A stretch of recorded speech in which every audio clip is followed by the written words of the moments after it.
Le royaume des cieux est semblable à un homme qui a semé une bonne semence dans son champ.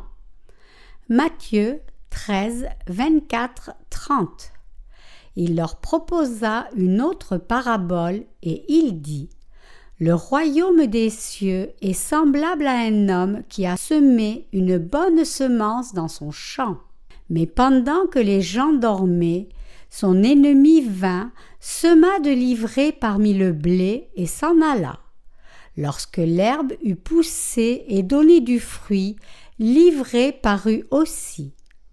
Les serviteurs du maître de la maison vinrent lui dire: Seigneur, n'as-tu pas semé une bonne semence dans ton champ? D'où vient donc qu'il y a de l'ivraie? Il leur répondit: C'est un ennemi qui a fait cela.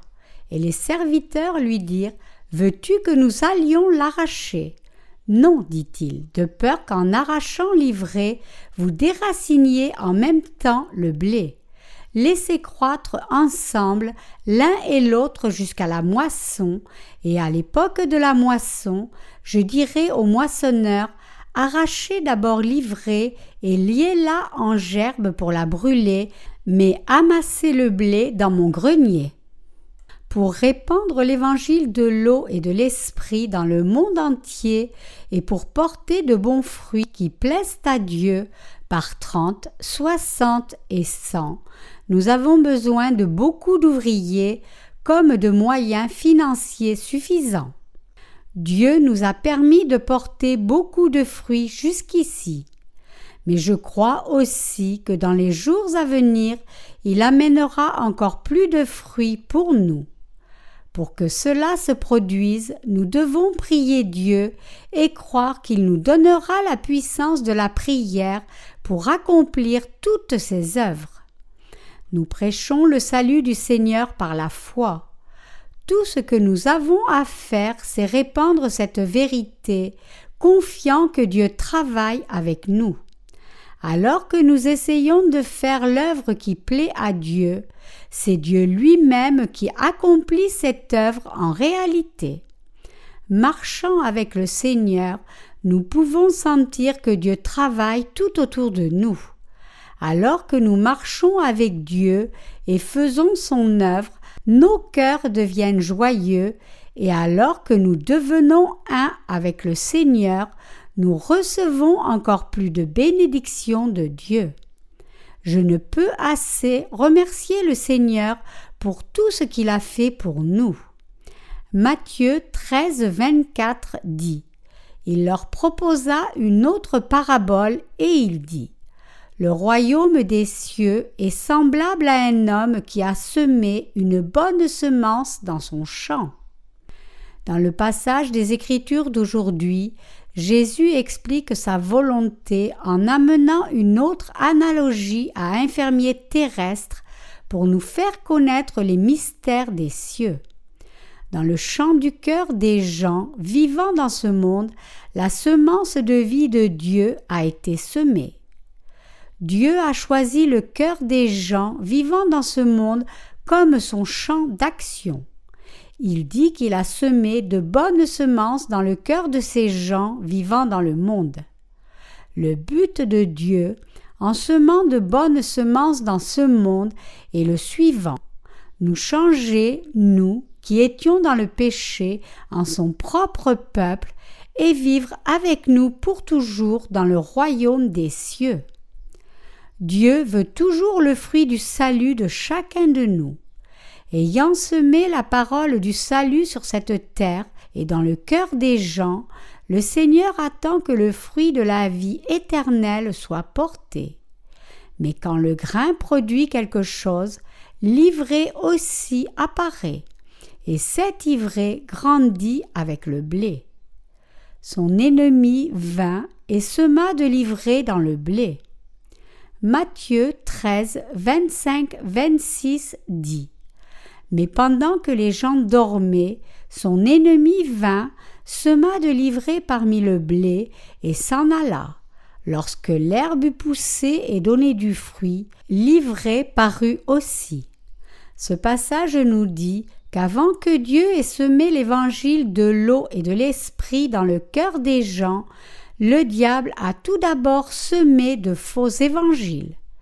Dieu nous dit que dans le cœur de quiconque vit dans ce monde, sans exception, il a semé la parole d'évangile de l'eau et de l'esprit qui le libère de tout péché.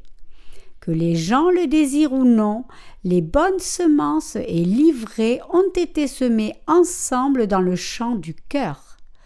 Notre Seigneur sema la vérité de l'évangile de l'eau et de l'esprit en tous. Alors que Dieu semait de bonnes semences sur cette terre, le diable travaillait aussi, mais le but de son travail était opposé. C'est pour détruire les gens en les empêchant de recevoir la rémission du péché par l'évangile de l'eau et de l'esprit. Parce que beaucoup de gens ne réalisent pas que l'évangile de l'eau et de l'esprit semé est la vraie bonne semence que Dieu sema en chacun d'eux, et ils ont fini par la laisser à Satan. C'est ainsi que 2 sortes de semences tombèrent dans les cœurs des gens de ce monde et par conséquent 2 fruits ont été produits. C'est le blé et l'ivraie. Dans le cœur des gens, la bonne semence qui les change en peuple de Dieu et la fausse semence qui les change en ivraie ont été semées. Ainsi, 2 semences différentes grandissent côte à côte sur cette terre. Donc, nous devons comprendre en profondeur la vérité de l'évangile de l'eau et de l'esprit par le passage de Matthieu 13, 27 qui dit « Les serviteurs du maître de la maison vinrent lui dire « Seigneur, n'as-tu pas semé une bonne semence dans ton champ? D'où vient donc qu'il y a de l'ivraie ?» Le Seigneur dit que ceci arriva parce que Satan sema l'ivraie dans le cœur des gens du monde. Mes chers croyants, comment l'ivraie est-elle entrée dans le cœur des gens? Alors que le Seigneur semait de bonnes semences dans ce monde, Satan semait l'ivraie. Les serviteurs ont alors demandé « Veux-tu que nous le ramassions ?» Mais il répondit « Non, car en arrachant l'ivraie, vous pourriez arracher le blé aussi. » Quand le Seigneur regarda aux gens de ce monde, il vit que dans certains d'entre eux, la semence de vie de Dieu était plantée et poussée. La réalité, c'est qu'il y a plus d'ivraie que de bonnes semences dans ce monde. Dans ce monde, près des justes vivent ceux qui répandent de faux évangiles, qui appauvrissent l'âme des gens et sont incapables d'expier leurs péchés. Mes chers croyants, l'évangile de l'eau et de l'esprit n'est pas de l'ivraie. Ce que le Seigneur veut enseigner dans cette parabole, c'est qu'essayer d'enlever l'ivraie peut blesser le cœur et l'âme des croyants en l'évangile de l'eau et de l'esprit aussi. C'est pour cela qu'il ne veut pas blesser le blé en essayant d'enlever l'ivraie.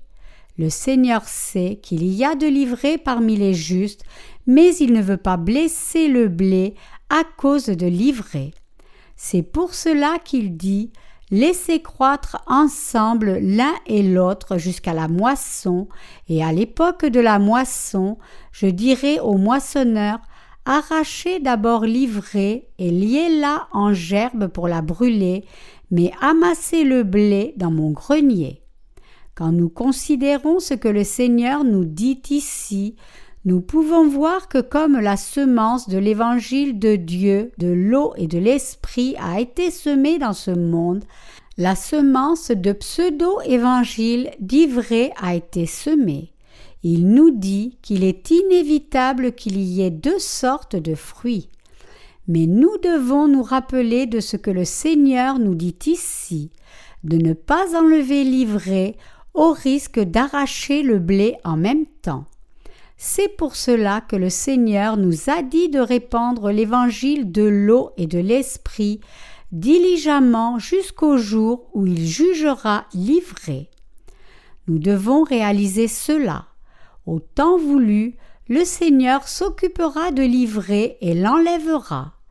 Il dit que dans les derniers jours, il enverra ses anges ramasser l'ivraie et le lier pour le brûler et rassembler le blé au ciel.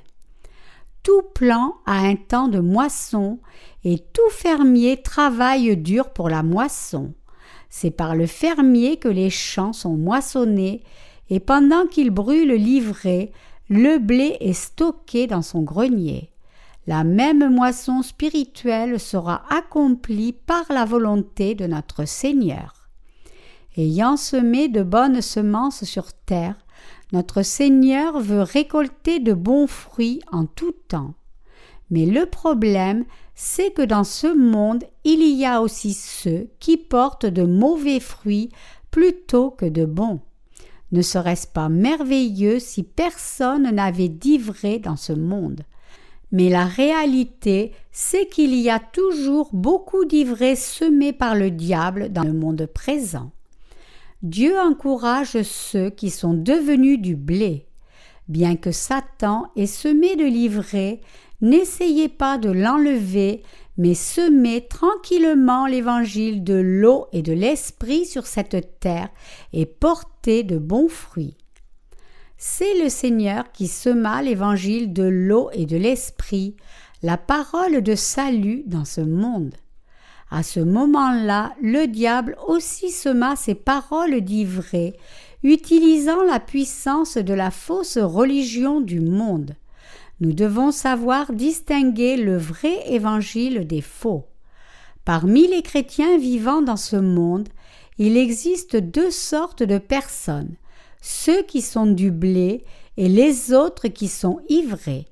Il y a le blé qui croit en l'évangile de l'eau et de l'esprit, et il y a aussi l'ivraie qui ne croit pas en le vrai évangile. C'est parce qu'il y a beaucoup d'ivraie aussi bien que de blé dans le christianisme aujourd'hui qu'il y a des divisions et des débats sur les différences doctrinales. Les chrétiens se battent les uns contre les autres, en d'autres termes, disant qu'alors que leur dénomination est le vrai blé, l'autre dénomination n'est qu'ivraie. Cependant, la façon de discerner si la semence qui tombe sur le cœur des gens est une bonne semence ou une mauvaise semence est la suivante.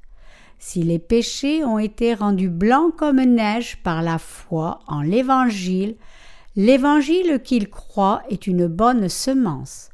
Mais si leurs péchés restent inscrits sur les tablettes de leur cœur, peu importe qu'ils croient avec ferveur en leur dit évangile, l'évangile qu'ils croient est une mauvaise semence, le faux évangile. C'est à ce critère qu'on distingue le vrai évangile des faux. Autrement dit, le blé et l'ivraie sont différenciés selon la foi en l'évangile de l'eau et de l'esprit qu'à quelqu'un ou non.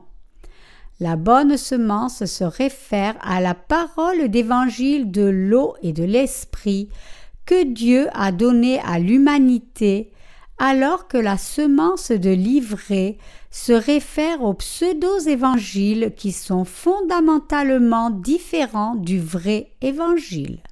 Ces faux évangiles peuvent ressembler à l'évangile de l'eau et de l'esprit, mais ne peuvent effacer les péchés des gens et ne suffisent qu'à changer les croyants en religieux.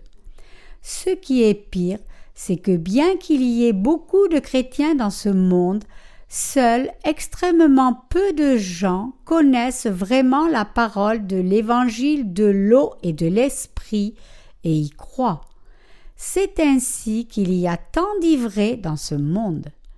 Dieu nous montre qu'à l'encontre de son œuvre de semer l'évangile de l'eau et de l'esprit, Satan sème l'ivraie. Dieu a suscité ses ouvriers sur la terre qui croient en l'évangile de l'eau et de l'esprit. Et depuis l'Ancien Testament jusqu'au Nouveau Testament, et même jusqu'à maintenant, Dieu leur a fait répandre l'évangile de l'eau et de l'esprit. Même en ces temps, Dieu répand l'évangile de l'eau et de l'esprit par ses serviteurs. Il ne fait aucun doute que l'évangile de l'eau et de l'esprit est prêché comme il faut en ces temps. Cependant, il est clair aussi que l'évangile de l'ivraie est aussi propagé. Ceux dont le cœur est endurci ne sont pas seulement incapables de croire en l'évangile de l'eau et de l'esprit qui est répandu en ces temps, mais ils se tiendront aussi contre lui comme ennemis. En croyant en l'évangile de l'ivraie, beaucoup de gens ont manqué de réaliser la vérité de l'eau et de l'esprit, et par conséquent, ils sont devenus des religieux qui sont destinés à la destruction. Dans la bonne semence de Dieu se trouve la vérité de l'évangile de l'eau et de l'esprit. Nous pouvons voir que ce vrai évangile de l'eau et de l'esprit est plein de la parole de salut qui est en accord avec le système sacrificiel de l'Ancien Testament. Pour les gens de l'Ancien Testament, afin d'offrir un sacrifice à Dieu selon le système sacrificiel qu'il établit, ils devaient préparer un animal sans défaut et transférer leurs péchés en posant leurs mains sur l'animal, mettre son sang sur les cornes de l'autel des offrandes consumées et tout faire selon ce que Dieu avait établi.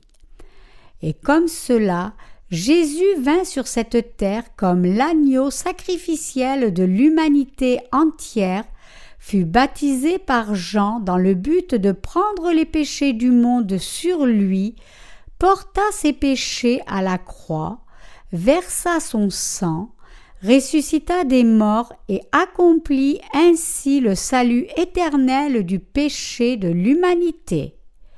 En comparant ces deux sacrifices, nous pouvons découvrir comment les mystères du salut de Dieu dans le système sacrificiel de l'Ancien Testament sont totalement accomplis dans l'évangile de l'eau et de l'esprit. Examinons cela plus en détail ensemble. L'évangile de l'eau et de l'esprit révélé dans les Anciens et Nouveaux Testaments. L'offrande sacrificielle de l'Ancien Testament était une ombre de Jésus-Christ, le Fils de Dieu du Nouveau Testament. Le fait que Jésus-Christ prit les péchés de l'humanité par son baptême correspond à l'offrande sacrificielle de l'Ancien Testament, prenant les péchés du peuple d'Israël par l'imposition des mains. Par la même méthode exactement de l'imposition des mains dans le Nouveau Testament, c'est-à-dire son baptême, Jésus prit tous les péchés du monde.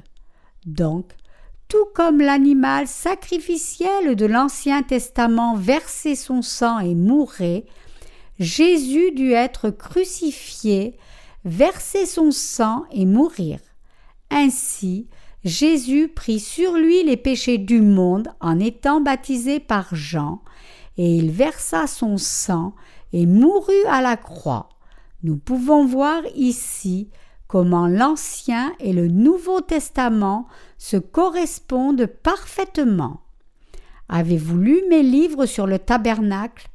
Bien qu'il y ait beaucoup de gens dans ce monde qui ont écrit des livres sur le tabernacle, personne en dehors des apôtres de l'Église primitive n'a jamais répondu avec la connaissance définie à la vérité manifestée dans le tabernacle et son système. Tout dans le tabernacle et toute règle de son système témoignent de l'évangile de l'eau et de l'esprit. Par exemple, dans le système du tabernacle, le fil bleu, pourpre et cramoisi et le fin lin retors étaient mentionnés répétitivement. Exode 27, 16. Les rideaux du tabernacle, le dessin artistique des chérubins sur le voile du Saint des Saints, le tapis de la porte du tabernacle, l'éphod du souverain sacrificateur, le pectoral du jugement, tout cela était tissé de fils bleus, pourpres et cramoisis et de fin lin retors. Toutes ces règles manifestent la vérité selon laquelle Jésus, le vrai Dieu, a expié tous nos péchés par l'évangile de l'eau et de l'esprit. L'évangile de l'eau et de l'esprit, donc, est l'évangile de puissance qui peut remettre tous les péchés de tout le monde. Cet évangile est l'évangile puissant de vérité qui ne devrait pas être révélé à n'importe qui. C'est pour cela que Dieu a caché cette vérité aux religieux. Quand les faux prophètes viennent et prêchent leurs faux évangiles, les gens ordinaires acceptent leurs fausses doctrines dans leur cœur. Entendant ces faux évangiles prêchés par ces faux prophètes, si seulement 90% de ce qu'ils disent semble être bon, les gens sont d'accord avec eux. Vraiment, seuls des penseurs attentifs sont d'accord ici. Les gens ordinaires sont prêts à être d'accord si seulement 80% a l'air juste. Certains, même à moins, disent que ceci et cela est pareil, même si ce n'est qu'à 60% similaire. Dans ce monde, dans le christianisme aujourd'hui, il y a ceux qui prêchent l'évangile de l'eau et de l'esprit qui plaît au Seigneur, et il y a ceux qui prêchent l'évangile de l'ivraie qui ne lui plaît pas. Le vrai évangile est à 100% juste, et si quelque chose n'est pas à 100% correct, ce n'est pas le vrai évangile. Le Seigneur dit que personne ne peut éviter l'enfer si une miette de péché reste dans son cœur. Ainsi, peu importe que l'évangile d'ivraie ressemble à l'évangile de l'eau et de l'esprit, il ne sert à rien, car ces pseudo-évangiles ne peuvent remettre aucun péché de ceux qui y croient. C'est ce que notre Seigneur nous dit. C'est pour cela qu'il nous dit sa parabole, pour que nous discernions ces choses, pour discerner quel genre de monde ce monde est, quel genre de semence est semée dans le cœur des gens, et ce qu'est la bonne semence et la mauvaise semence. Que nous dit le Seigneur dans le passage aujourd'hui? Il dit que le vrai évangile et l'évangile de l'ivraie ont été semés dans ce monde. Dieu sema le bon évangile, mais l'ennemi sema l'ivraie. Nous devons écouter attentivement les paroles des serviteurs du Seigneur qui prêchent le vrai évangile. Mes chers croyants, qu'est-ce que l'ivraie? L'ivraie se réfère aux chrétiens qui ont encore du péché tout en professant croire en Jésus. En d'autres termes, ce sont ceux qui croient de faux évangiles. Ils ne croient pas en l'évangile de l'eau et de l'esprit donné par le Seigneur. L'ivraie, ce sont les religieux qui croient en tout ce qui leur semble bien selon leurs propres pensées. Ces religieux sont ceux qui ne croient pas en la parole de Dieu comme elle est, mais ajoutent ou soustraient comme ils veulent, croyant selon leurs pensées. La foi de l'ivraie de ces gens est mal orientée dans son essence. Leur devise est « faisons-le ». Ces gens aiment s'engager dans toutes sortes de mouvements religieux. Ils croient en Jésus seulement dans une dimension religieuse, disant « Disons que nous avons reçu la rémission du péché en croyant en le sang de la croix. » Ces croyants peuvent demander « Que devrions-nous donc faire des péchés que nous commettons ensuite ?» Alors on leur répond « On ne peut pas être sûr de cela, mais supposons que Jésus-Christ ait effacé tous les péchés que nous commettons ensuite. Comme nous avons encore du péché et sommes mal à l'aise, croyons qu'il a effacé tous nos péchés. Ainsi, les faux prophètes considèrent la foi chrétienne comme un mouvement religieux. Comme le Seigneur expia les péchés du monde à la croix, supposons et croyons qu'il a aussi expié les péchés quotidiens que nous commettons après avoir cru. Alors, ils s'embarquent dans leur mouvement religieux proclamant « En venant dans ce monde et étant crucifié, le Seigneur prit tous les péchés du monde une fois pour toutes et les expia tous. » Donc, supposons et croyons qu'il n'y a pas de péché dans nos cœurs. Leur foi n'est que s'accorder pour supposer. Ils disent « N'argumentons pas, mais supposons que c'est ainsi et croyons cela. » Cependant, cette foi et croyance qu'ils ont n'est pas la vraie foi, ni une vraie croyance. Les faux enseignants qui ont une foi dite vraie témoignent qu'ils ont été sauvés de leurs péchés en croyant seulement en le sang de la croix. Cependant, comme leurs disciples continuent de pécher et ne peuvent résoudre le problème de leurs péchés de façon satisfaisante, ils demandent à leur leader comment trouver la solution à leur problème. « Révérend, j'ai péché une fois de plus et suis toujours pécheur. Que faire maintenant ?» Alors, un des faux conducteurs peut dire à son assemblée « Jésus a déjà remis tous vos péchés par son sang à la croix, et si vous le croyez, vous n'avez rien à craindre. » Il dit que comme Jésus a remis tous leurs péchés en versant son sang à la croix, tout ce qu'ils ont à faire, c'est supposer que leurs péchés ont disparu. Mais quelqu'un peut-il vraiment être sauvé de ses péchés juste en supposant qu'ils ont tous disparu? Cette foi est la foi des religieux. Jésus a-t-il vraiment remis nos péchés quand il fut crucifié? Ou les péchés du monde sont-ils passés sur le corps de Jésus quand il fut baptisé par Jean-Baptiste? Nos péchés peuvent-ils être vraiment effacés en croyant en le sang de Jésus sur la croix seul? Non, ce n'est pas à la croix que Jésus a pris les péchés de l'humanité. C'est avant que Jésus ne soit crucifié, quand il fut baptisé par Jean-Baptiste, qu'il prit les péchés du monde. Matthieu 3, 13, 15. Donc, nos péchés ne peuvent être expiés juste en croyant en le sang de la croix seul comme notre salut. Cependant, le christianisme général aujourd'hui proclame cette foi comme étant orthodoxe. C'est pour cela que beaucoup de gens ont du péché dans leur cœur, bien qu'ils professent croire en Jésus.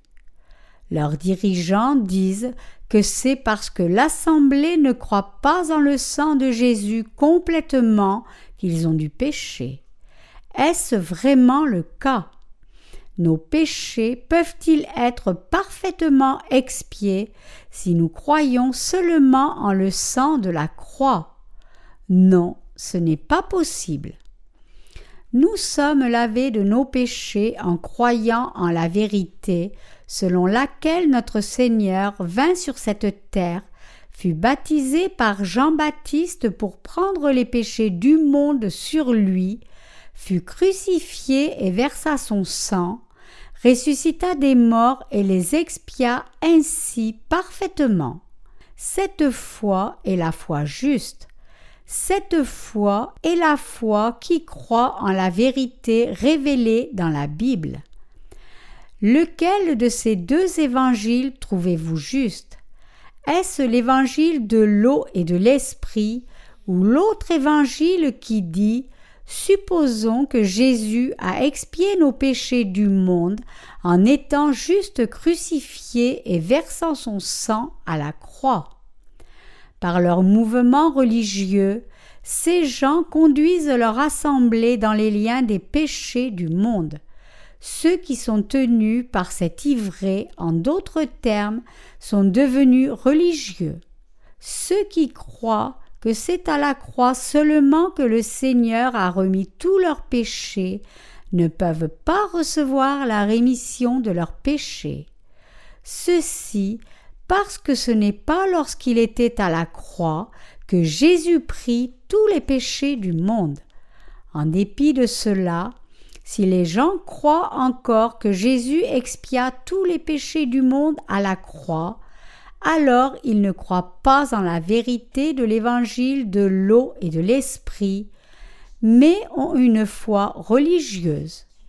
Les religieux du monde, qu'ils croient en Jésus ou au bouddhisme, vont bien tant qu'ils ont de la joie et de la paix dans leur cœur. Et quand ils sentent le péché s'accumuler dans leur cœur et que leur conscience est liée par le péché, ils sont d'accord de redevenir pécheurs une fois encore.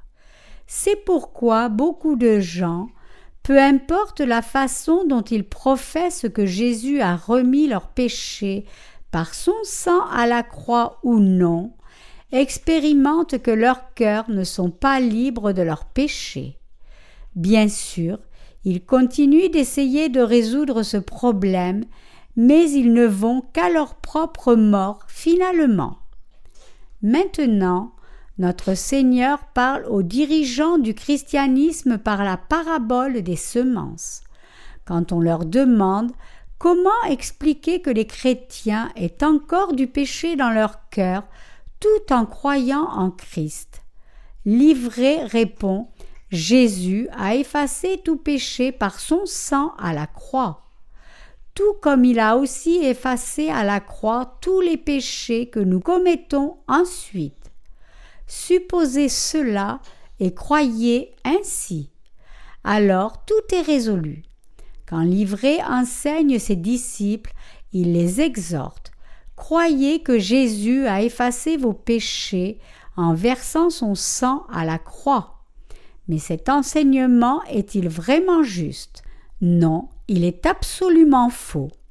Mes chers croyants, c'est en étant baptisés par Jean-Baptiste et en prenant les péchés du monde, en étant crucifiés et en ressuscitant des morts, que Jésus nous a délivrés des péchés du monde. Cet évangile, l'évangile de l'eau et de l'esprit, est le seul vrai évangile. Mais la réponse finale que peuvent donner les croyants de Livré est celle-ci. Supposons que, en bref, c'est une tentative de conclusion dérivée de leur propre doute d'avoir été sauvés. Dans les communautés chrétiennes, ceux qui ont cette foi d'ivré disent à leurs disciples « Puisque Jésus fut crucifié et mourut à la croix, supposons qu'il a purifié tous nos péchés par son sang. Croyons cela. » Certains peuvent demander « Pasteur, je le crois, mais mes péchés ne sont pas effacés par cette confession. Que puis-je faire pour être purifié de mes péchés ?» Alors le pasteur dit « Tu dois avoir plus de foi en Jésus. Crois de tout cœur qu'il expia les péchés des gens à la croix seulement. » C'est pour cela que leurs prières de repentance sont le moyen de recevoir la rémission quotidienne des péchés. Quand vous les voyez faire cela, vous devez discerner leur foi et dire « Vous êtes de Livré ». La Bible proclame clairement que les péchés du monde ont été transférés sur Jésus quand il fut baptisé par Jean-Baptiste, et c'est pour cela que Jésus porta ses péchés à la croix, versa son sang et mourut, ressuscita des morts et devint ainsi notre Sauveur éternel. Matthieu 3, 13, 15, Jean 1, 29, 19, 30. Quand c'est si clair, pourquoi essayer de se détourner de Jésus vers un évangile différent? Galates 1, 6. C'est parce que le Seigneur est devenu le vrai Sauveur pour nous qu'il prit tous nos péchés du monde en étant baptisé par Jean-Baptiste. Et c'est à cause de cela qu'il alla à la croix, fut crucifié pour les péchés du monde et ressuscita des morts, en croyant que tout péché, ainsi que les péchés commis après avoir cru en Jésus, furent transférés sur le Seigneur une fois pour toutes quand il fut baptisé au Jourdain et qu'il a expié tous ses péchés en étant jugé à la croix, nous pouvons être parfaitement nés de nouveau. C'est parce que Jésus prit tous les péchés du monde par son baptême et que nos péchés furent tous transférés sur lui une fois pour toutes par son baptême. C'est ainsi que nous avons été sauvés de tous nos péchés parfaitement par la foi. Bien sûr, nous pourrions nous sentir émotionnellement coupables dans nos consciences parce que nous commettons toujours des péchés au quotidien. Cependant, ce n'est que de notre côté que nous continuons de commettre des péchés en vivant dans ce monde. Pour le Seigneur, il a déjà expié tous les péchés du monde en étant baptisé par Jean-Baptiste au Jourdain et versant son sang à la croix.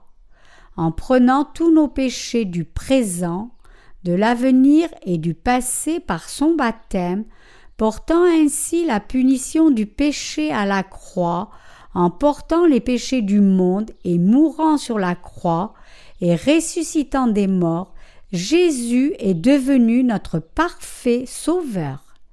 L'ivré est incapable d'expliquer ceci et dit seulement: supposons et croyons que Jésus effaça même nos péchés personnels. C'est fondamentalement faux. Réalisons et gravons dans nos pensées que le cœur de ceux qui ont une foi d'ivré est mal placé. Quand je pense à l'ivré dans ma pensée, je me dis: l'ivré est si idiote et elle est si indigne.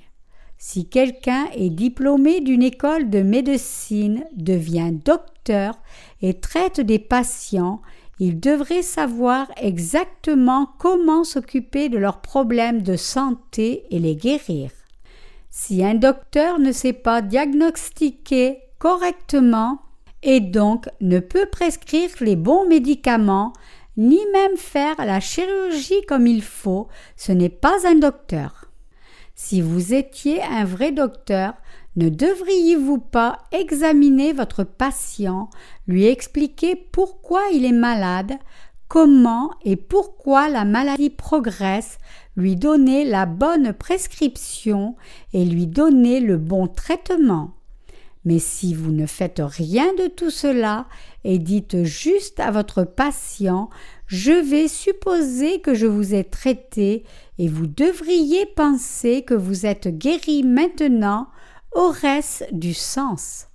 Ceux qui ne croient qu'en le sang de Jésus sur la croix ou d'autres doctrines en dehors de l'évangile de l'eau et de l'esprit sont comme ce docteur.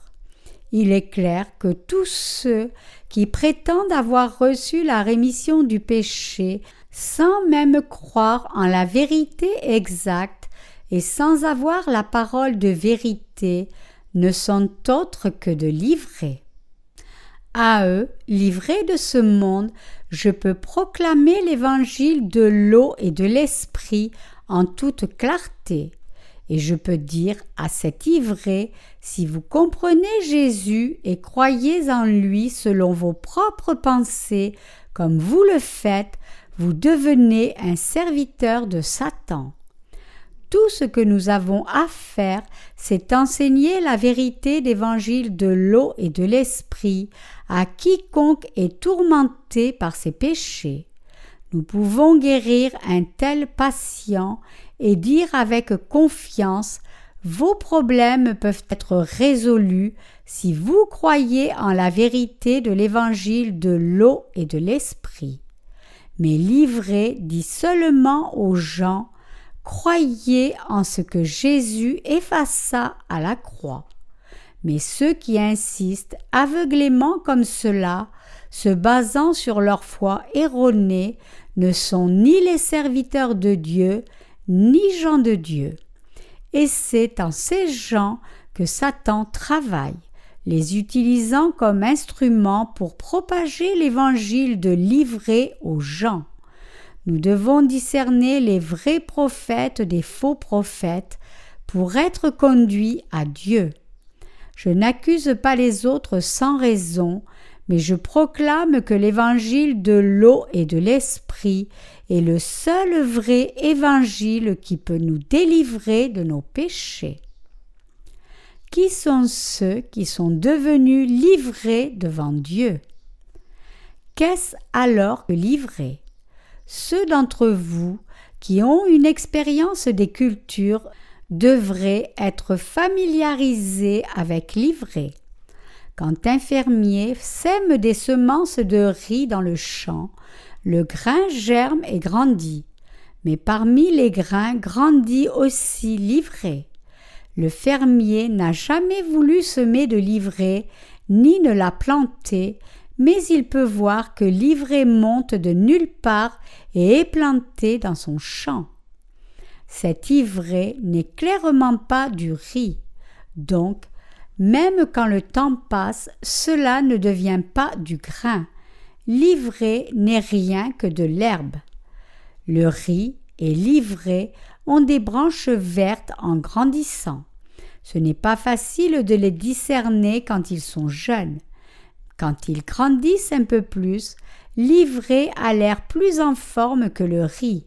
L'ivraie est plus grande que le riz et a des traits blancs en plus.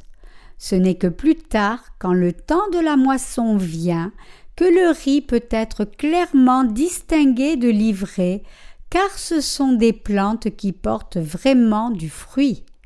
Quand le riz porte des grains, il se courbe sous le poids du grain, mais l'ivraie se tient droit et reste vide.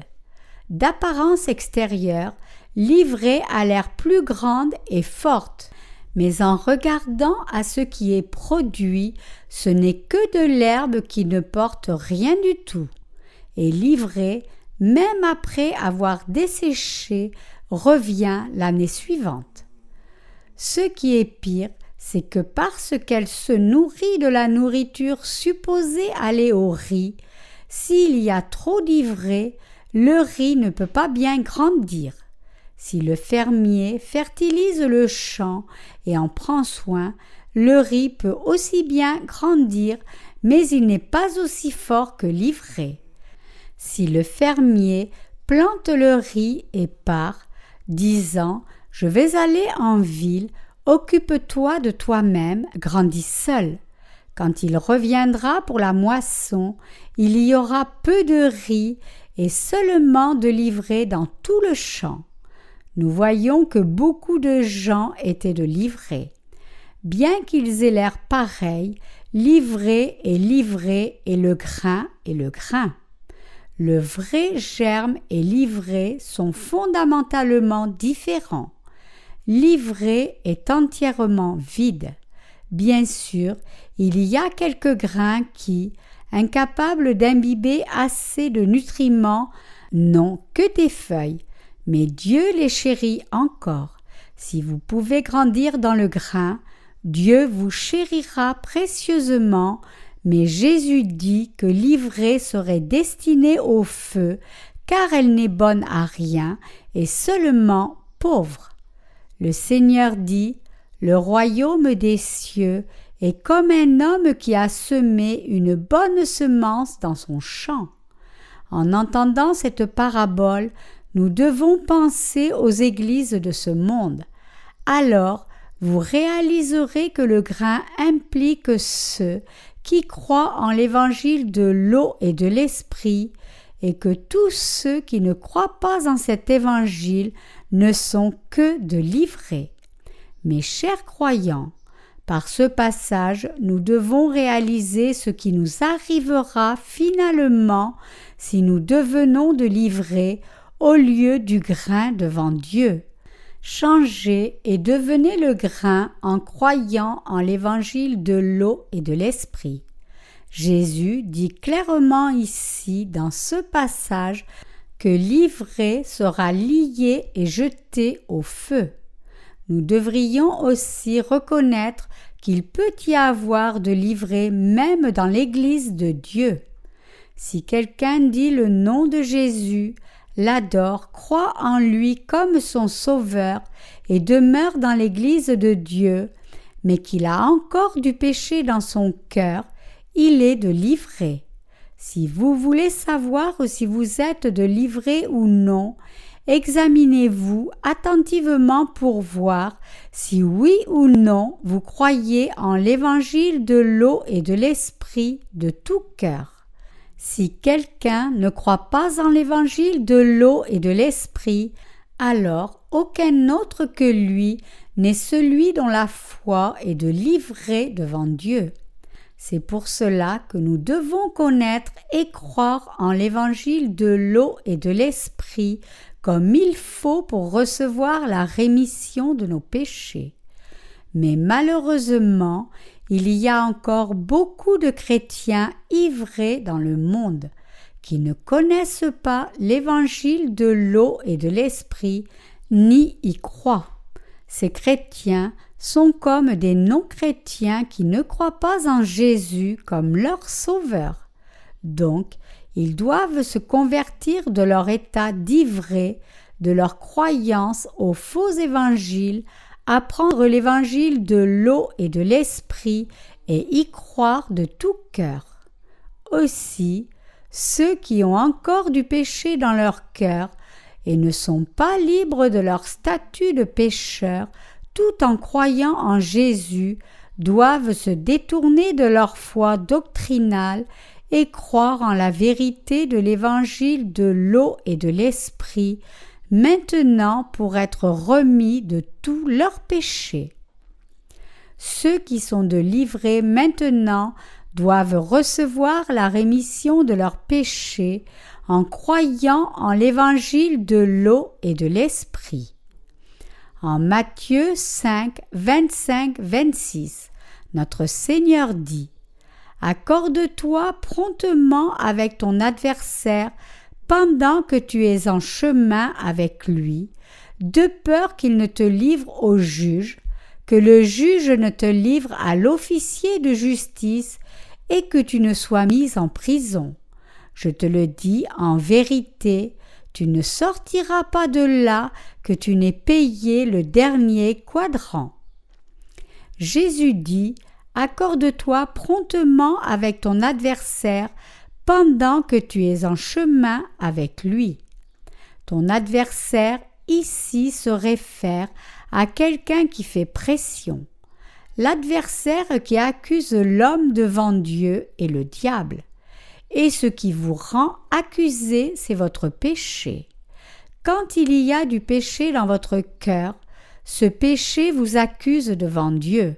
Tu n'as pas encore reçu la rémission du péché, tu es encore un pécheur, tu seras condamné à l'avenir. Ainsi, vos péchés portent plainte contre vous. C'est pour cela que le Seigneur nous dit de nous libérer rapidement de ces accusations vivant dans ce monde.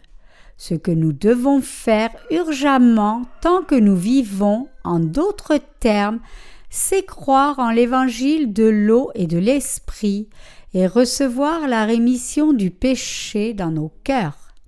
Recevoir cette rémission du péché ne peut jamais être différé. Notre Seigneur dit « De peur qu'il ne te livre au juge, que le juge ne te livre à l'officier de justice et que tu ne sois mis en prison. » Si votre cœur a du péché, alors vous aurez la condamnation du péché. C'est parce que le Seigneur déclara que le salaire du péché c'est la mort. Romains 6, 23. C'est logique que le pécheur soit condamné pour ses péchés. Si vos péchés sont intacts devant Dieu, ces péchés vous conduiront en enfer. C'est pour cela qu'à la fin, les pécheurs seront emprisonnés en enfer et souffriront l'éternelle douleur de la mort. Donc, nous devons mettre dans nos cœurs ce que Jésus dit en Matthieu 5, 26. « Je te le dis en vérité, tu ne sortiras pas de là que tu n'aies payé le dernier quadrant. » Nous ne sortirons pas, dit le Seigneur ici, de prison avant d'avoir payé le dernier centime de nos péchés, la plus petite miette que ce soit. Comment alors pourrions-nous être remis de nos péchés sans qu'il n'en reste un centime? C'est assez facile. Si nous croyons en l'évangile de l'eau et de l'esprit que le Seigneur nous a donné, nous serons sûrement remis de nos péchés. En croyant en ce vrai évangile, nous pouvons être purifiés de tous nos péchés jusqu'au tout dernier centime. C'est en croyant en l'évangile de l'eau et de l'esprit que nous avons été purifiés de tous nos péchés. Avez-vous été purifiés de tous vos péchés ou non? Sûrement que oui. Quand vous croyez en l'évangile de l'eau et de l'esprit de tout cœur, il n'y a plus de péché dans votre cœur, même pas un centime. Mais étant donné le fait que vous serez jetés en enfer s'il y a ne serait-ce qu'un centime de péché, vous devez croire en l'évangile de l'eau et de l'esprit et purifier ainsi tous les péchés, devenant blancs comme neige. Même s'il y a des montagnes de péchés derrière votre dos, vous pouvez être remis de tous ces péchés une fois pour toutes en croyant en l'évangile de l'eau et de l'esprit. Notre Seigneur a semé de bonnes semences dans ce monde et le diable de livrer. Maintenant, vous et moi devons voir attentivement si nous sommes réellement le grain devant Dieu ou juste livrés.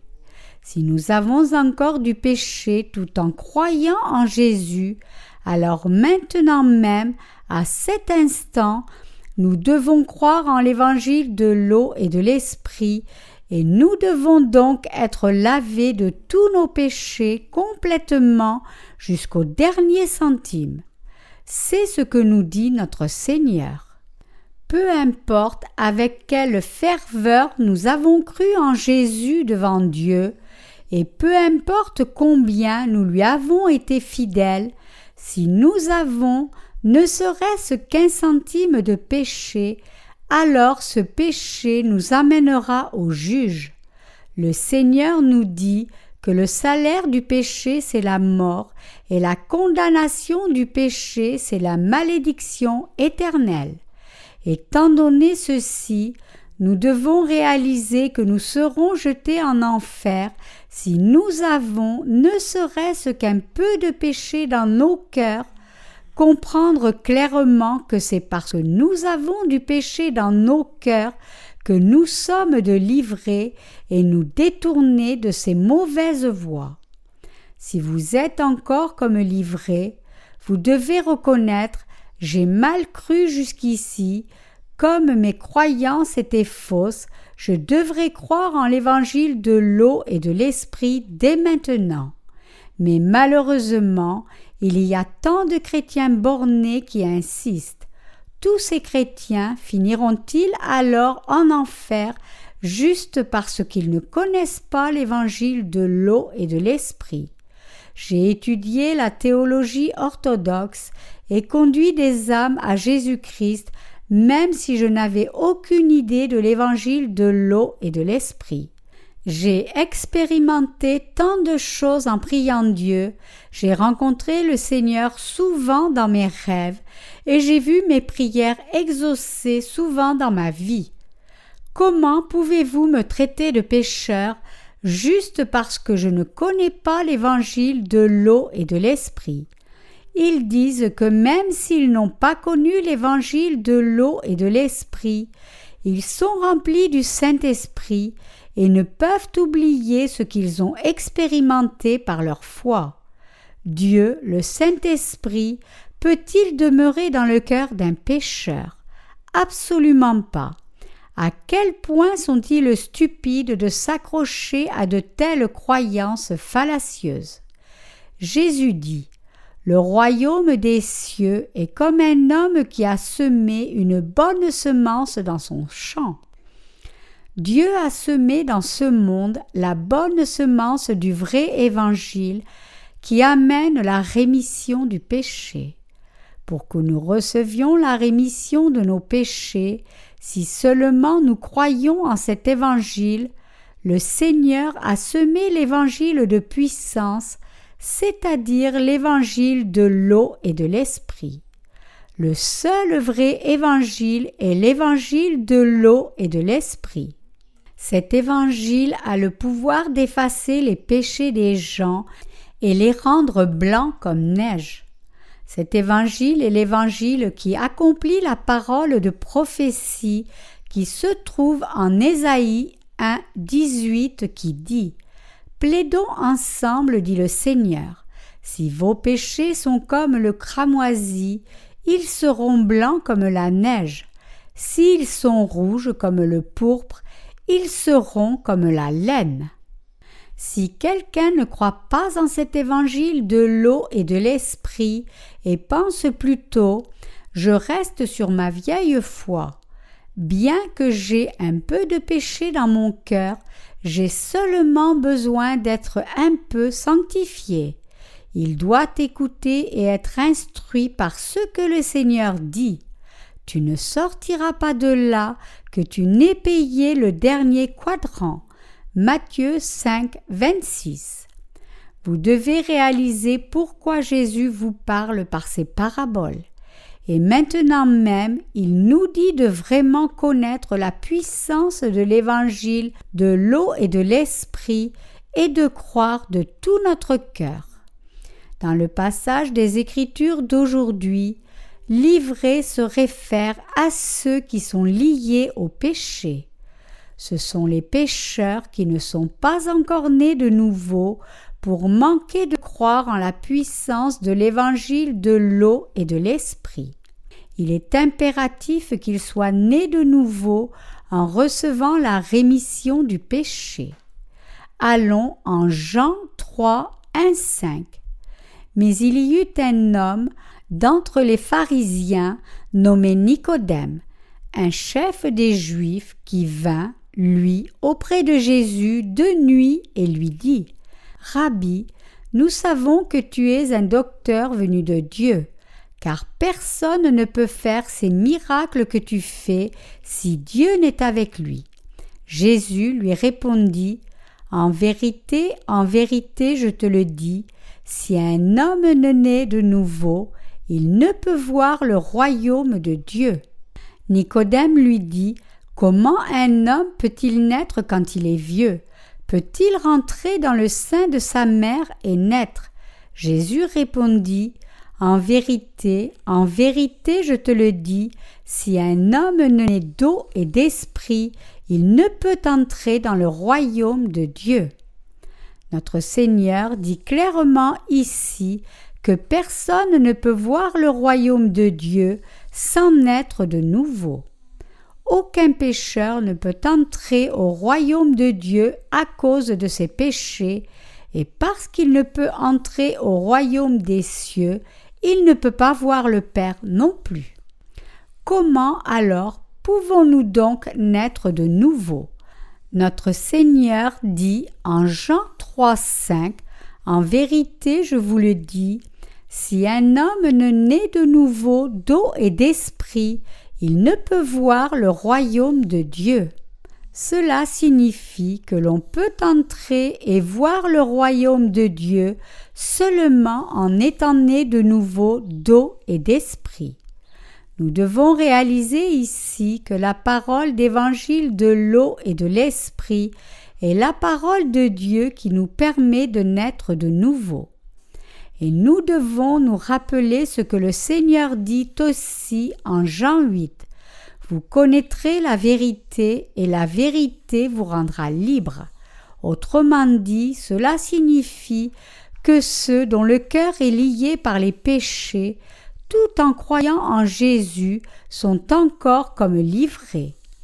Quiconque a, ne serait-ce qu'un peu de péché dans son cœur, est comme livré spirituel. C'est quelqu'un qui n'est pas encore né de nouveau, car il ne croit pas en l'évangile de l'eau et de l'esprit. Comment une telle personne peut-elle naître de nouveau? Le Seigneur dit, c'est par l'eau et l'esprit qu'on naît de nouveau. L'eau signifie le baptême que le Seigneur Jésus reçut de Jean-Baptiste, car c'est par ce baptême que Jésus-Christ ôta tous les péchés du monde. Notre Seigneur est Jésus-Christ le Sauveur, qui prit les péchés du monde en étant baptisé, mourut sur la croix en les portant tous, ressuscita des morts, et qui nous a sauvés pour toujours de tous nos péchés. Le Saint-Esprit rend aussi témoignage au ministère que notre Seigneur accomplit quand il vint sur cette terre. 1 Jean 5,6. Le Saint-Esprit est le même Dieu que le Père et le Fils. C'est pour cela que lorsque nous croyons en la parole d'évangile de l'eau et de l'Esprit, le Saint-Esprit descend sur nos cœurs, et c'est le Saint-Esprit qui nous atteste que c'est par notre foi que nous sommes nés de nouveau d'eau et d'esprit. Dieu le Saint-Esprit est notre aide. Le Saint-Esprit nous rend témoignage de tout ce que le Père et le Fils planifièrent et accomplirent selon la parole écrite de Dieu, et il rend témoignage de notre salut et le garantit quand nous avons foi en la vérité de l'Évangile. Le Saint-Esprit nous rend aussi témoignage que c'est en croyant en l'Évangile de l'eau et de l'Esprit que nous pouvons entrer au royaume de Dieu. Il rend témoignage du fait que notre Seigneur, en étant baptisé, en mourant sur la croix et en ressuscitant des morts, a ôté tous nos péchés complètement et parfaitement. Donc, ce que nous devons réaliser, c'est que pour accomplir le plan de Dieu, le Père, Jésus est né sur cette terre, fut baptisé, mourut sur la croix, ressuscita des morts et nous a ainsi sauvés de nos péchés, et que le Saint-Esprit est le Dieu qui nous atteste que le Seigneur nous a effectivement sauvés, prenant nos péchés par son baptême, mourant sur la croix et ressuscitant des morts, et qui nous aide à croire en ces choses. Autrement dit, le Saint-Esprit vous témoigne, Dieu vous a sauvés ainsi au travers de son Fils. Jésus est Dieu lui-même et votre Sauveur, et pour être plus concret, il vous a sauvés en étant baptisé, en mourant sur la croix et en ressuscitant des morts. Il vous a parfaitement sauvés en prenant vos péchés par son baptême et en étant crucifié et en versant son sang à votre place pour être condamné pour vos péchés. Ainsi, si vous avez foi en l'évangile de l'eau et de l'esprit de tout cœur, vous devez répondre au Saint-Esprit par votre foi. Le Saint-Esprit est aussi l'Esprit de vérité. Donc, quand nous lisons la parole de Dieu et connaissons la vérité par la parole, le Saint-Esprit nous garantit notre salut. Comment le Saint-Esprit garantit-il notre salut quand nous croyons en l'évangile de l'eau et de l'esprit? Le Saint-Esprit nous dit « Ta foi en l'évangile de l'eau et de l'esprit est la bonne foi. Tu es maintenant sans péché. » Pourquoi? Parce que pour prendre tes péchés, le Fils de Dieu est né sur cette terre, fut baptisé et mourut à la croix. Le baptême que Jésus reçut de Jean-Baptiste avait pour but de prendre tous tes péchés. Sa mort à la croix et le sacrifice qu'il fit pour prendre la condamnation de tes péchés à ta place. Et la résurrection de Jésus-Christ eut lieu pour te donner une vie nouvelle. C'est pour faire de toi le peuple de Dieu, te permettre d'entrer dans son royaume et vivre avec lui pour toujours, que Dieu lui-même vint sur cette terre et accomplit son œuvre. C'est parce que le Saint-Esprit témoigne ainsi que Jésus lui-même dit que nous ne pouvons ni voir le royaume de Dieu, ni y entrer sans être nés de nouveau d'eau et d'esprit. Quelqu'un parmi vous a-t-il encore du péché dans son cœur? Quiconque a ne serait-ce qu'un peu de péché dans son cœur reste lié au péché, même après avoir cru en Jésus, et peu importe la ferveur avec laquelle il fait des prières de repentance pour ses péchés ne disparaissent pas. Ainsi, même s'il n'avait pas connu l'évangile de l'eau et de l'esprit jusqu'alors, il doit le connaître maintenant et y croire comme étant le vrai évangile. Ceux qui entendent l'évangile de l'eau et de l'esprit et n'y croient pas encore réellement, mais restent à leur ancienne foi, ont forcément du péché dans leur cœur tout le temps. Ils regardent l'évangile de l'eau et de l'esprit juste comme un nouvel enseignement et donc l'ajoutent simplement à leur ancienne foi. Par conséquent, dès qu'ils commettent un péché, ce péché ne fait que s'ajouter à leur péché existant. Mais ceux qui croient en l'évangile de l'eau et de l'esprit sont sans péché, même s'ils sont insuffisants, car ils croient en ce vrai évangile. Pourquoi? Parce que Jésus a déjà pris tous leurs péchés et a déjà payé. C'est ainsi, parce qu'il y a plus de 2000 ans, il a déjà pris nos péchés et est allé à la croix et y mourut et ressuscita des morts, nous sauvant tous ainsi. C'est en croyant en cette vérité que nous pouvons être remis de nos péchés par la foi. Ceux qui ne croient pas doivent croire. La plupart d'entre vous ont certainement entendu l'évangile de l'eau et de l'esprit et déjà connu cette parole de vérité. Pour les croyants en l'évangile de l'eau et de l'esprit, ce que je dis ici peut être une répétition, mais vous avez besoin de l'entendre encore. Le Seigneur dit que tous ceux qui invoquent le nom de Dieu et professent croire en Jésus ne sont pas du vrai grain. Il dit qu'il y a du grain et de l'ivraie dans les dites églises. Le grain porte les épis et l'ivraie porte le fruit de l'ivraie. L'ennemi a semé l'ivraie et par cette ivraie il porte encore plus d'ivraie. Dieu a semé de bonnes semences, les a fait porter encore et le grain porte toujours plus. Le Seigneur nous dit en d'autres termes que nous devons croire en l'évangile de l'eau et de l'esprit sans faute.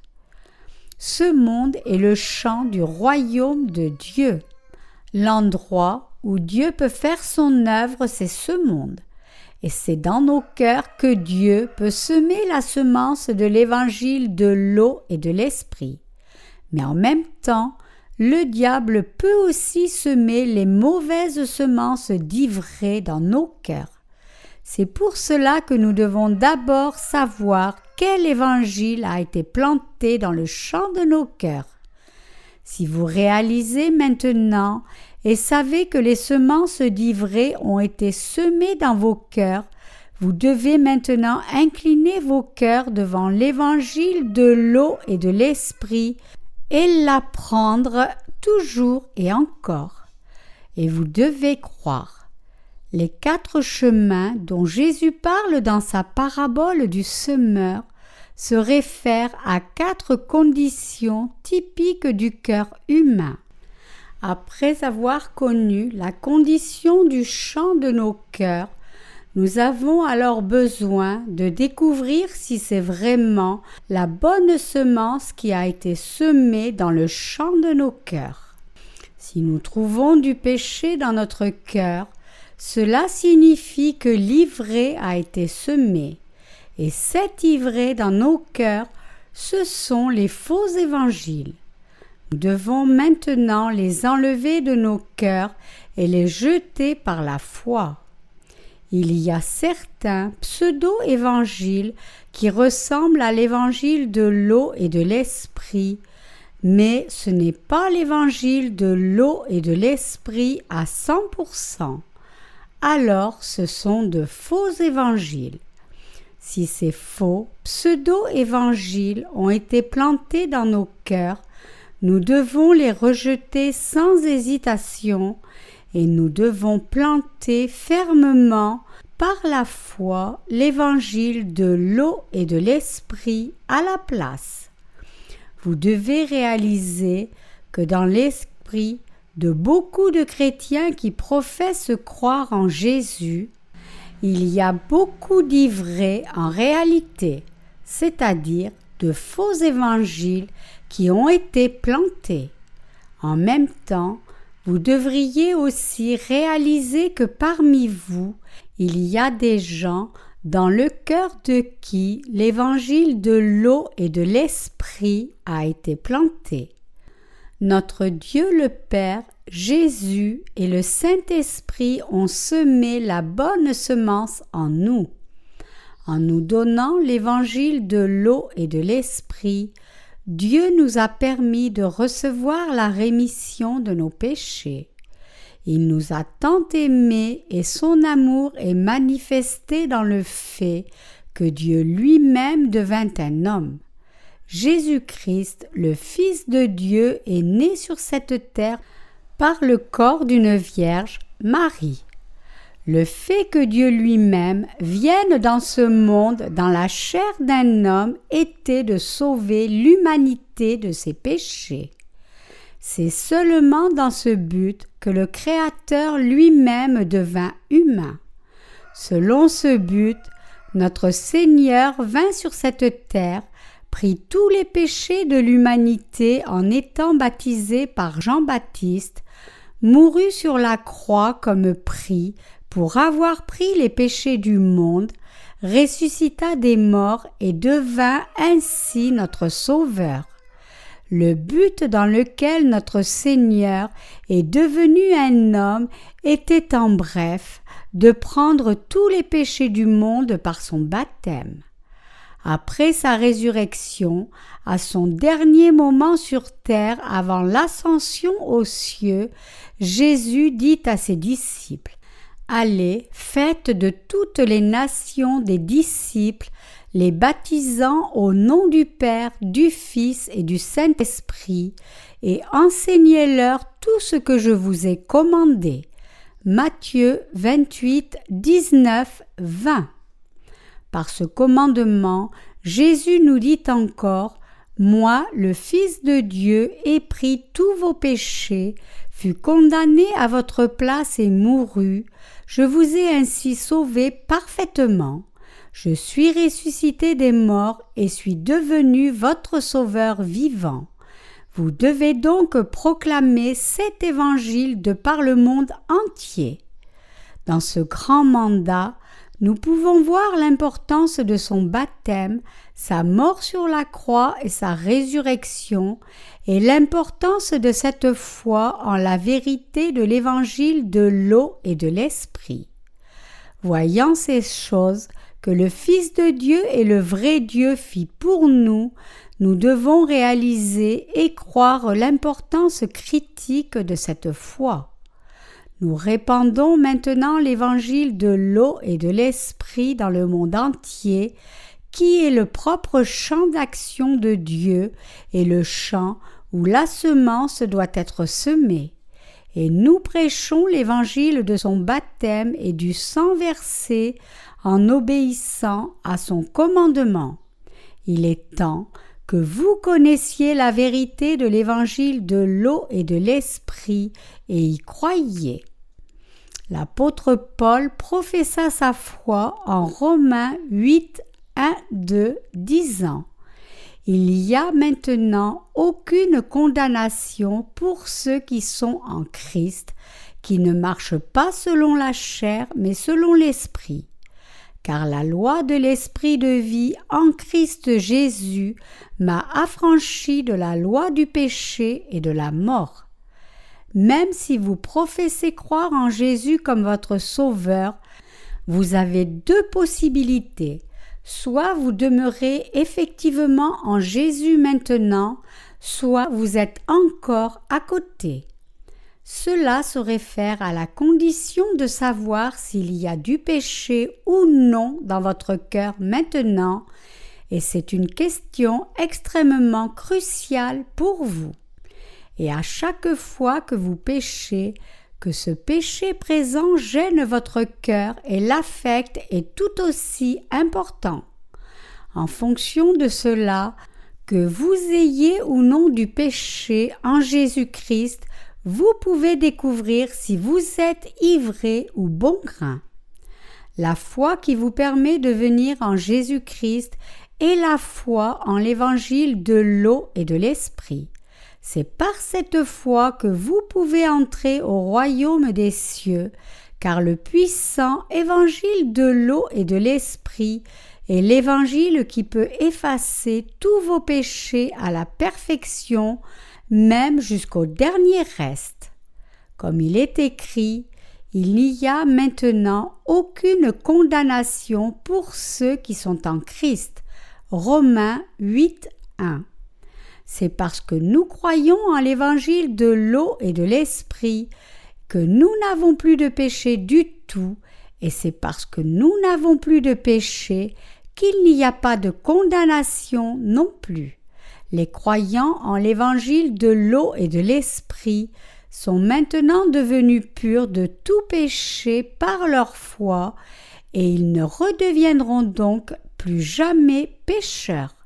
C'est parce qu'ils sont sans péché maintenant par la foi qu'ils sont devenus justes. Le mot « condamnation » dans ce passage implique le fait d'être condamné pour avoir du péché. C'est pour souligner qu'il y a du péché dans le cœur humain. Beaucoup de chrétiens, même après avoir cru en Jésus, professent encore qu'ils sont pécheurs, comme il y a du péché dans leur cœur. Mais la Bible déclare clairement qu'il n'y a pas de condamnation en Jésus-Christ, ce qui signifie que la foi de ceux qui disent qu'ils ont encore du péché est fausse. Je suis un pécheur, je ne suis pas fils de Dieu, je ne suis qu'univré. Avoir ce genre de foi, c'est désobéir à la justice de Dieu et ne pas y croire. Par contre, l'apôtre Paul déclare « Il n'y a maintenant aucune condamnation pour ceux qui sont en Christ ». Et il poursuit disant « Car la loi de l'esprit de vie en Christ Jésus m'a affranchi de la loi du péché et de la mort. » Qu'est-ce que la loi de la mort que le Seigneur mentionne ici? C'est la loi qui souligne les péchés des gens et assure qu'il y aura une condamnation pour ces péchés. Quelle est la loi qui condamne et juge les péchés des gens et les amène à la mort? C'est la juste loi de Dieu. La loi révèle et fait ressortir les péchés des gens. C'est la juste loi de Dieu qui désigne ce qu'est le péché devant Dieu et comment beaucoup de péchés ont été commis et rend le verdict suivant: si vous avez du péché, vous serez jetés en enfer. C'est la fonction de la loi. Qu'est-ce alors que la loi de l'esprit de vie? Cela se réfère à la loi du salut par laquelle le Fils de Dieu le Père a remis nos péchés et les a tous effacés parfaitement. Par cette loi du salut, il nous a fait naître de nouveau et recevoir la vie nouvelle, nous a changés en enfants de Dieu et nous a permis de recevoir la vie éternelle. La loi de la rémission du péché est contenue dans la puissance de l'évangile de l'eau et de l'esprit. L'évangile de l'eau et de l'esprit est la loi du salut par laquelle Jésus nous a sauvés de nos péchés en venant sur cette terre, étant baptisé, mourant sur la croix et ressuscitant des morts. Il est écrit « Car la loi de l'Esprit de vie en Christ Jésus m'a affranchi de la loi du péché et de la mort. » Romains 8, 2. Cela signifie que l'évangile de l'eau et de l'esprit nous a libérés de la loi du péché et de la mort. Mon pays, la Corée, fut dirigé par le Japon par la force pendant 35 ans. Pour faire esclave le peuple coréen, le Japon avait forcé les Coréens à changer leur nom en nom japonais et même à changer la religion en shintoïsme. La vie des Coréens à cette époque était misérable, indescriptible. Nombreux Coréens furent ajoutés à l'armée japonaise de force et devaient se battre pour le Japon dans la guerre agressive de la Deuxième Guerre mondiale et beaucoup de vies ont disparu. Si le Japon n'avait pas perdu la Deuxième Guerre mondiale, les Coréens auraient été privés de leur nation par les Japonais encore plus longtemps. Mais grâce à la victoire des forces alliées, la Corée, comme beaucoup de nations colonisées, fut libérée de la tyrannie de l'impérialisme japonais. C'est le 15 août 1945 que le Japon s'inclina inconditionnellement devant les forces alliées et c'est ce jour-là que le colonialisme japonais fut exclu de la péninsule coréenne.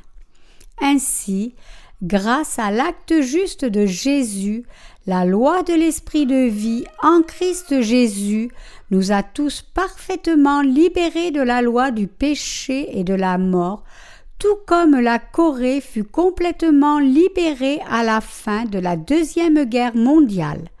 Romains 8, 3, 4 dit « Car, chose impossible à la loi, parce que la chair la rendait sans force, Dieu a condamné le péché dans la chair en envoyant à cause du péché son propre Fils dans une chair semblable à celle du péché, et cela afin que la justice de la loi fût accomplie en nous qui marchons non selon la chair mais selon l'Esprit. Ce qui nous a libérés de la loi du péché et de la mort, c'est la loi de l'Esprit de vie. Mais ce qui nous a enseigné que nous avons du péché et serons jetés en enfer, c'est la loi. Pour nous libérer de cette loi, les exigences de la loi doivent être satisfaites. À cette fin, le Fils de Dieu vint sur cette terre incarné dans la chair, prit tous les péchés de l'humanité sur son propre corps et nous libéra en remplissant les conditions de la loi. Tous nos péchés furent transférés sur le corps de Jésus-Christ. Donc, Jésus-Christ prit tous nos péchés en étant baptisé, alla à la croix et fut condamné pour ses péchés. C'est pour cela qu'il a dit « Tout est accompli » quand il mourut, ressuscita des morts et devint ainsi notre Sauveur parfait.